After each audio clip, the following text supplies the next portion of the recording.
Ce Erev Shabbat, Matot, Masai, pour nous, hors d'Eretz Israël, en Eretz Israël, juste la paracha de Masai, et d'ailleurs, on se rejoint cette semaine, on est sur la même page, comme pour dire, entre Eretz Israël et les Juifs hors d'Eretz Israël. Une pensée que j'ai vue aujourd'hui du rabbin Ginsburg, Rabbi Yehuda Ginsburg, une pensée fascinante. La Torah nous raconte, dans la paracha de Masai, que durant le séjour, durant le voyage d'Am Israël dans le désert, dans le Midbar, ils avaient 42 étapes. Depuis la sortie d'Égypte, jusqu'à finalement qu'ils sont sortis du désert pour entrer en Eretz Israël, il y avait 42 étapes.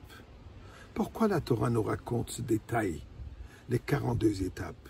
Et d'ailleurs, c'est énuméré chaque Vayesu Vayachnu, ils ont voyagé et se sont arrêtés, ainsi de suite. C'est quoi le message? C'est quoi l'idée? Eh bien, mes chers amis, une petite histoire d'abord. Un journaliste, fameux journaliste, Chabad, de l'époque, Reb Gershonberg Jacobson,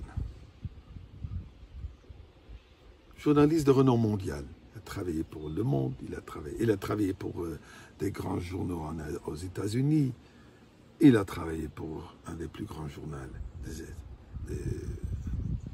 Yiddish à New York, et finalement il était le rédacteur en chef du Allgemeine Journal. Le père des deux frères très fameux, Reb Simon Jacobson, et son frère Rabbi Yosef Yitzhak Jacobson, ce qu'il appelle aujourd'hui Y.Y. Jacobson. Par le fait qu'il était journaliste pour toutes sortes de journaux, israéliens comme américains, il avait l'opportunité d'arriver des endroits, de voyager des endroits où personne d'autre pouvait arriver. Ainsi que dans des pays arabes, ainsi qu'en Russie de l'époque. Au retour d'un voyage qu'il a fait en Russie, où il a eu l'occasion de rencontrer des Juifs à l'époque, les Chassidim, qui se retrouvaient encore sous cette dictature communiste. Il revient chez le rabbi et une nuit entière, il raconte au rabbi ce qui se passe là-bas. La souffrance des Chassidim, leur emprisonnement, le manque de nourriture, le manque d'opportunité de vivre une vie juive. Chaque moindre chose mignonne, c'est avec un danger. Des enfants qui sont fermés dans des armoires pour ne pas devoir aller aux écoles non juives,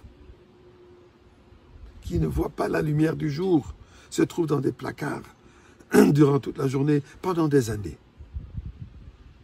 Et le Rebbe est assis en train d'écouter et de pleurer, verse des larmes sans arrêt et veut en savoir plus.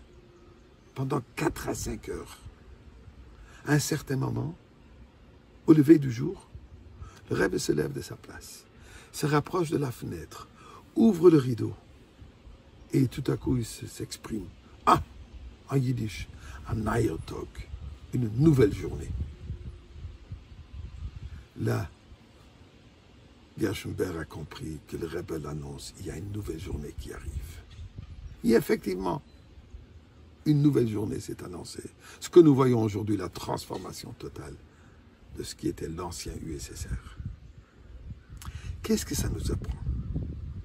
À savoir, nous sommes dans un voyage. Nous avons les 42 étapes. Ça fait 2 millénaires qu'on est en exil. Depuis la création du monde que Dieu a dit, l'esprit de Mashiach est déjà planté. L'esprit de Mashiach est déjà présent, il faut juste le dévoiler. Nous sommes sur ce voyage. C'est un voyage qui est difficile. Il y a des clôtures, il y a des montagnes, il y a des difficultés. Et nous vivons aujourd'hui des moments très durs. Nous avons peur d'un retour de ce virus qui est en train de nous transformer la vie entièrement.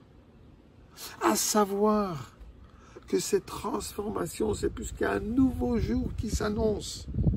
Un neuer Tag, une nouvelle journée, la journée de la Géoula. C'est ce qui s'annonce. malgré les difficultés de ces voyages, 42 étapes, 40 ans dans le désert, des difficultés. Mais, Matot, toutes les tribus ensemble, Massa et ce voyage, on arrive à quoi? Chazak, Chazak, Venitrazek. Il faut tenir fort. Il faut se renforcer soi-même.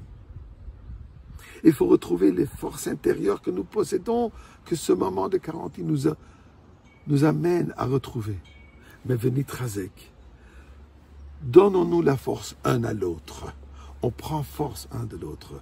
Ensemble, avec cette réalité, Vahaftat Hashem à la cœur, Dieu nous aime. On a cet amour vers Dieu et Dieu nous aime. Un amour absolu.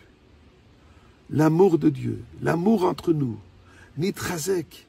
Nous allons allumer aujourd'hui les bougies de Shabbat à Yerushalayim à 7h05, Bezrat Hashem, avec la lumière du Beth Amikdash. Shabbat Shalom.